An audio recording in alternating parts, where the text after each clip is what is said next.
दरम्यान पंढरपूरमध्ये मोठ्या उत्साहात गणेश भक्तांकडून विसर्जन मिरवणूक काढण्यात आली आहे। यावेळी मोठ्या संख्येने गणेश भक्तांनी विसर्जन मिरवणुकीमध्ये सहभाग घेतलेला आहे आणि पंढरपूरमध्ये आज तब्बल 70 सार्वजनिक मंडळांच्या गणपतीचं विसर्जन होणार आहे। त्याची ही दृश्य आपल्याकडे येत आहेत। पंढरपुरात आज विसर्जन मिरवणुकींचा जो उत्साह आहे आणि जे एक भावपूर्ण वातावरण आपल्याला पाहायला मिळतंय, ती दृश्य आपण लोकशाही मराठीच्या माध्यमातून बघतोय। याचा आढावा घेतलेला आहे आपले प्रतिनिधी अभिराज उबाळे यांनी।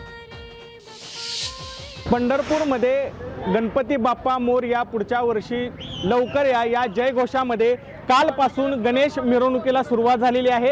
या मिरवणुकीच्या माध्यमातून गणेश मूर्तींचं विसर्जन चंद्रभागा नदीमध्ये केलं जातं। आज या मिरवणुकीचा दुसरा दिवस आहे।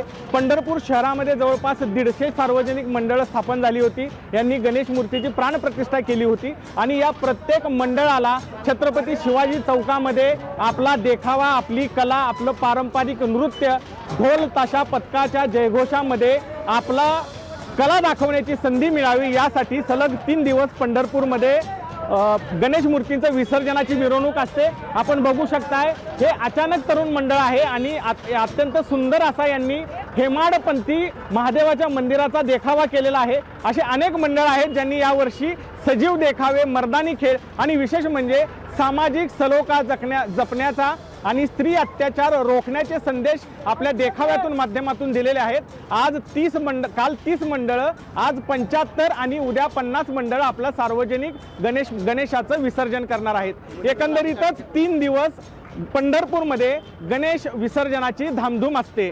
अभिराज उबाळे, लोकशाही मराठी, पंढरपूर। लोकशाही मराठी ऐका, पहा, जागरूक रहा।